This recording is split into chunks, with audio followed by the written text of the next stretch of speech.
acreditamos que em 5 anos é possível termos 2 bairros novos por província.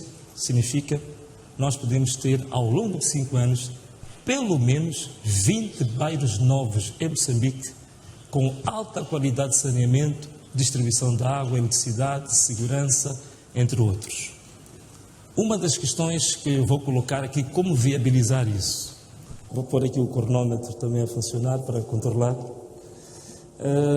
Bom, se tivesse que dizer numa única frase qual é que é o projeto, aquilo que normalmente se diz que é a mensagem do projeto ou a mensagem do programa, nós resumimos em 4 palavrinhas, que este país é nosso. E a ideia por detrás desta mensagem é que sentimos que há uma percepção quase que generalizada neste país de que se perdeu um pouco o sentido de pertença à pátria. Aquilo que podemos dizer, de forma assim mais comunicativa, as pessoas perderam o orgulho de ser moçambicanos, no sentido de que não porque não gostam da sua terra, mas que todos os indicadores à volta do nosso país, sejam indicadores económicos, sociais, de segurança, de direitos humanos, levam a uma situação em que as pessoas sentem que não estão no país em que estão mais seguros, em que estão mais felizes, em que estão mais enquadrados, mais respeitados. E, por outro lado, também a sensação de que o conjunto de potencialidades, oportunidades, de riquezas do país não estão a servir ou à disposição de todos de igual forma. Então, uma maneira de sintetizar o projeto, a gente trouxe esta mensagem que o país é nosso, para reacender a confiança no nosso país, reacender o orgulho de sermos moçambicanos e também ser uma janela de esperança para o futuro. O manifesto, o projeto que a gente traz, tem 2 componentes. Tem uma componente de ordem ética, digamos assim, e uma de ordem técnica. Do ponto de vista ético, nós definimos que queremos um governo, antes de falar de questões económicas, sociais e culturais, esse governo tem que assumir um compromisso com o seu povo de valores que defende. São mais ou menos 9 valores, e eu acredito que esse manifesto já está em público, acho que é mais ou menos cerca de um mês, o pré-manifesto. Do conjunto de valores que nós apregoamos, vou citar apenas um, que é o valor da integridade. Nós assumimos o compromisso de formar um governo baseado, fundamentado na integridade. Logicamente que muitos vão dizer que como é que nós podemos, tornar isso mais compreensível, o que é integridade. Integridade, depois vou passar aqui, quando começar a falar dos aspectos técnicos, vou dar algumas variáveis de como é que a gente pode saber se o governo é íntegro ou não é íntegro. Passando para o segundo bloco, que é relativo às questões técnicas, nosso manifesto tem 6 eixos ou 6 pilares, sendo que o primeiro pilar tem a ver com a reforma do Estado e da governação, o segundo com o desenvolvimento humano e social, o terceiro tem a ver com o desenvolvimento sustentável da economia, o quarto, a promoção da paz, da concórdia e da reconciliação nacional. O quinto pilar é a modernização da defesa da soberania, segurança pública e combate ao crime organizado. Por último, o sexto pilar tem a ver com as relações externas, que nós designamos de reposicionamento das relações com o resto do mundo. Em relação ao primeiro pilar, que é a reforma do Estado e da governação, a gente percebe que não é possível implementar qualquer que seja a política pública, qualquer projeto, se nós não tivermos um Estado devidamente organizado ou um Estado que funcione na normalidade. Daí que identificamos este pilar da reforma do Estado como prioritário primeiro. E os aspectos que nós queremos focar aqui, vou citar 2 ou 3, O primeiro aspecto tem a ver com a figura, a mais alta figura, ou mais alto magistrado da nação, como dizem, que é questionável tecnicamente, mas que é exatamente o cargo em que estamos aqui, nos propusemos a concorrer. O Presidente da República é um denominador comum, toda a gente fala disto, acredito que todos os candidatos falarão disto, os tais poderes excessivos sobre o Presidente da República, que são poderes quase que imperiais, poderes monárquicos. Penso que toda a gente é convergente que é preciso reduzir esses poderes excessivos do Presidente. A única novidade que estamos a trazer é que nós achamos que a redução dos poderes do Presidente não pode ser feita por via de uma maioria parlamentar, porque as maiorias parlamentares elas podem retirar hoje os poderes e amanhã repor. A nossa proposta é que estes poderes excessivos que já foram identificados sejam colocados num referendo, portanto, referendar os poderes excessivos do Presidente. Isso, naturalmente, vai dar maior estabilidade, porque não é uma decisão meramente partidária, é uma decisão mais abrangente e que acreditamos que é mais duradoura. Outra questão que tem a ver com a reforma do Estado é a reforma, naturalmente, da Justiça. Na reforma da Justiça, o primeiro ponto que nós queremos salientar, e pelos acontecimentos, os últimos eventos que andam à volta da Justiça, toda a gente está a acompanhar, tanto os magistrados judiciais, tanto os magistrados do Ministério Público, de costas voltadas com o Executivo. Uma das questões que nós identificamos tem muito a ver, a Constituição da República é muito clara que tem que, em relação à separação de poderes, mas na prática não se verifica isto. Há uma espécie de preponderância do Executivo relativamente aos outros órgãos de soberania. A questão central que nós colocamos é criar autonomia do Poder Judicial ou dos tribunais relativamente à execução orçamental. Que a questão é a seguinte, que a Assembleia da República aprova um orçamento para o Poder Judicial, mas a execução orçamental do Poder Judicial é feita pelo Executivo. E isso traz uma série de problemas que vamos, talvez, na altura das perguntas, explorar um pouco isso. Então, autonomização na execução orçamental pelo Poder Judicial.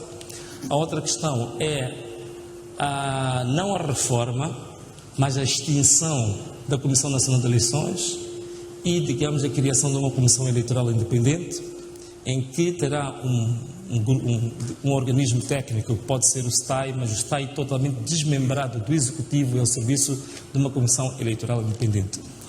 Outra novidade que nós trazemos é que nós apregoamos que ainda sobre as questões eleitorais é preciso termos uma comissão eleitoral que seja totalmente desprovida de partidos. Portanto, acabar com a composição partidária dos órgãos eleitorais e também acabar de uma vez por todas com o processo do recenseamento eleitoral como é feito.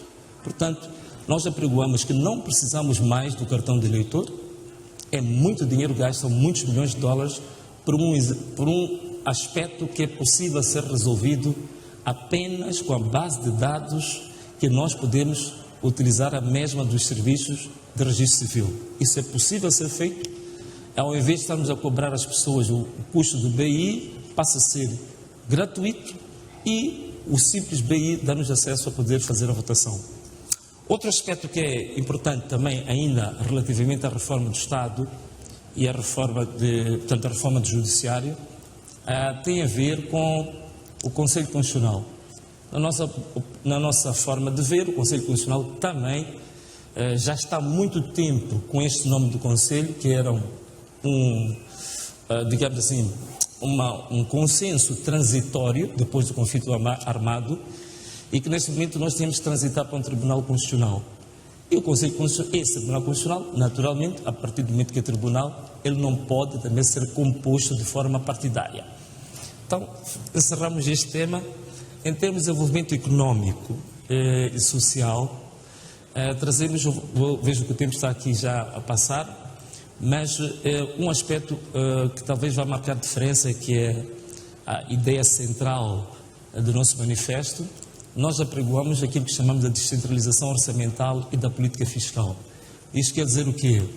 Quer dizer que toda a arrecadação fiscal que o Governo Central faz hoje dos vários projetos, dos vários agentes económicos, eles passam dos cerca de 15 impostos que a autoridade tributária cobra hoje, apregoamos que 60% a 70% desses impostos podem ser coletados e geridos localmente, nas províncias e nos distritos, em planos de desenvolvimento locais. Em relação à questão da modernização, vou saltar, por vez que só fiquei com 2 minutinhos, mas em princípio eram 20 minutos, né? Esta parte inicial, acho que tinha-se negociado. Acho que o meu assistente tinha dito que tinha negociado para passar de 10 para 15, não sei se posso ter mais 5. São 10 minutos, ok. Então, talvez o ponto mais importante que eu queria salientar tem a ver com a questão da segurança, né? Sobretudo esta questão que preocupa a todos de Cabo Delgado. Para nós, 2 ou 3 medidas que são importantes. Primeiro, apregoamos que é preciso identificar os líderes, é preciso identificar mediadores para aquele conflito, identificar o caderno reivindicativo, é preciso, depois disso, encetar um programa de diálogo, de negociações, é preciso integrar as nossas forças nas forças que se dizem mais preparadas que vêm do exterior para a transferência de conhecimento e tecnologia e, por último, a modernização das nossas forças armadas, a reestruturação dos serviços de inteligência e da polícia. Penso que com estas medidas nós podemos ter, a médio e longo prazo, solução para o problema grave do conflito que nós temos em Cabo Delgado e não só, incluindo os raptos, os sequestros, tráfico de órgãos, de pessoas, prostituição infantil, o tráfico de drogas, o contrabando e outras coisas. Muito obrigado. Muito obrigado, candidato.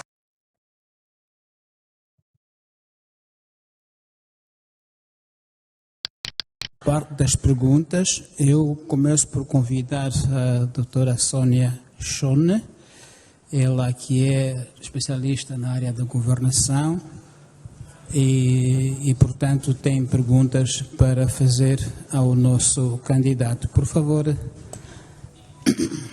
Boa tarde a todas e a todos. Ao candidato, bem-vindo e felicitações por ter aceito vir cá. Vou contextualizar a minha questão. Vivemos num contexto em que a crença pelo Estado e pelas suas instituições está perdida. Há uma clara quebra, se não até destruição, do contrato social. Os cidadãos moçambicanos não acreditam no Estado devido a vários fatores, crises sociais e fenômenos que carecem de uma resposta enérgica por quem dirige o Estado. A título de exemplo, o acesso aos serviços básicos, assentamentos urbanos e rurais sustentáveis é deficitário ou quase inexistente. Perante este cenário em que o senhor Venâncio se candidata, que medidas, em termos de políticas públicas, de emprego, renda, habitação, esta habitação resiliente às mudanças climáticas, irá adotar e implementar como prioridade para fazer face ao elevado índice de desemprego da camada jovem, com formação e sem formação acadêmica e profissional, tendo em conta também que a maioria da população é jovem, ou seja, o seu eleitorado é também jovem, caso seja eleito. Obrigada. Tá, muito obrigado, Mana Joaquina. É uma pergunta bastante interessante. Tem 3 componentes, né? Portanto, a questão que nós trazemos para o emprego, para a renda, para a habitação. Talvez começamos pela habitação. Nós temos uma percepção um bocado ousada. É assim, parece uma utopia, mas acreditamos que as nações elas se desenvolvem a partir de utopias. Primeiro, não queremos que seja papel do governo andar a construir casas. Quer dizer, as pessoas podem construir casas. Algumas instituições também podem construir casas, também, digamos, o setor privado pode construir casas. O governo, se tiver que construir alguma coisa, tem que construir, na nossa ótica, bairros. O governo tem que ir para essa dimensão. Esta é a primeira questão. E ainda nisso, para simplificar, nós acreditamos que em 5 anos é possível termos 2 bairros novos por província. Significa nós podemos ter, ao longo de 5 anos, pelo menos 20 bairros novos em Moçambique, com alta qualidade de saneamento, distribuição de água, eletricidade, segurança, entre outros. Uma das questões que eu vou colocar aqui, como viabilizar isso? Muitas das vezes, o dinheiro, que é a questão central que é colocada, muitas das vezes o problema do dinheiro não é o dinheiro. O problema, às vezes, é a planificação, como é que se usa o dinheiro.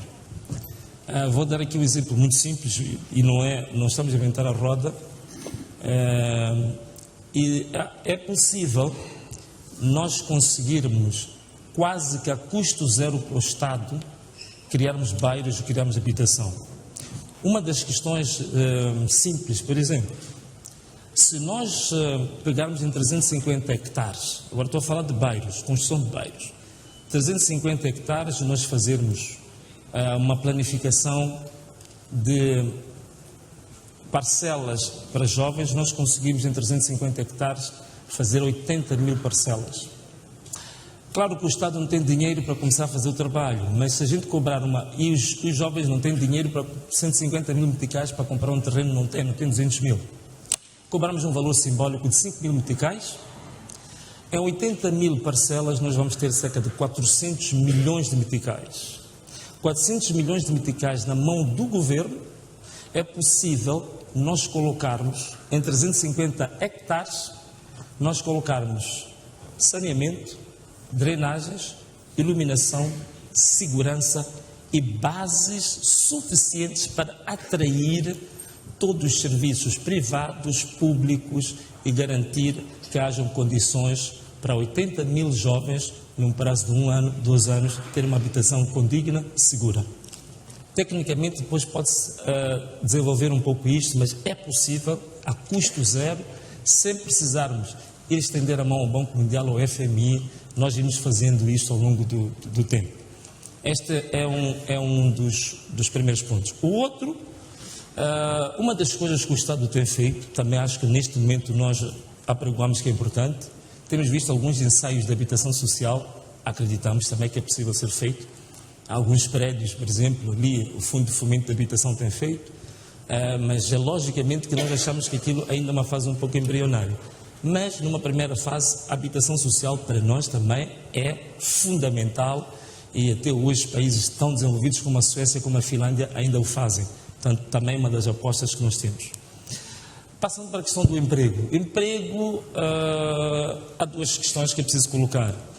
A taxa de natalidade em África, em Moçambique, por exemplo, que anda cerca de 3%, é tão grande que nós temos cerca de 350 mil jovens todos os anos a atingirem a idade economicamente ativa. E nós, em termos de balanço do emprego, em Moçambique, desde a Covid-19, está-se a deteriorar todos os anos. Portanto, significa que o mercado, tanto público como privado, não tem capacidade de absorver os 350 mil jovens que atingem a idade economicamente ativa. Isso significa que a solução nunca pode ser por prometer posto de trabalho que vamos dar aos jovens. Isso seria enganoso, não seria honesto. O que é importante fazer é fazer uma solução que nos momentos de crise se faz. Nos momentos de crise a gente pensa que a gente tem que fechar a bolsa, mas os momentos de crise são os melhores momentos para fazer investimento. Então é preciso investir, é preciso financiar iniciativas privadas. O emprego há de sempre vir por iniciativas privadas. Nunca há de vir pelo setor público, que não tem capacidade. Nós temos agora cerca de 5 mil médicos para 32 milhões de habitantes. Esses 5 mil médicos, talvez, em rigor, dariam apenas para a cidade de Maputo e a província de Maputo, mas estão espalhados pelo todo o país. E mesmo assim, temos cerca de 300 médicos no desemprego. Logo, o setor público nunca vai ser solução para a questão do emprego. Temos que ir ao setor privado e não podem ser negócios normais, tem que ser negócios ligados à inovação. Em Moçambique tem 1001 oportunidades e temos jovens muito criativos, com muitas ideias, muitos projetos, que nós temos que abrir linhas de financiamento para iniciativas juvenis, para começarmos a partir daí dinamizar a economia. Quando a economia ela se torna cada vez mais dinâmica, ela acaba demandando mais necessidade de força de trabalho. Então o emprego só se pode criar assim, haver uma atividade econômica que exija força de trabalho cada vez maior. Então aí a gente tem emprego.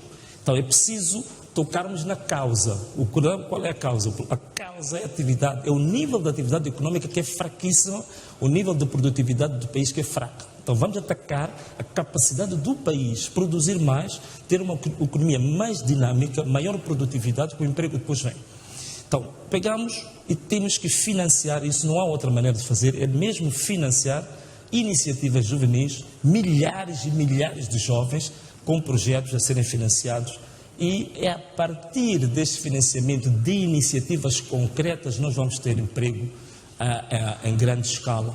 E também isto não estou a inventar a roda, mesmo aqui em Moçambique a gente tem recebido muitos compatriotas, muitos irmãos nossos, até africanos, que vêm aqui abrir vários negócios. As pessoas pensam que é iniciativa privada, não, são Estados que financiam, aqui os nossos irmãos estão cheios de contentores para fazer aquele negócio. É o Estado que financia.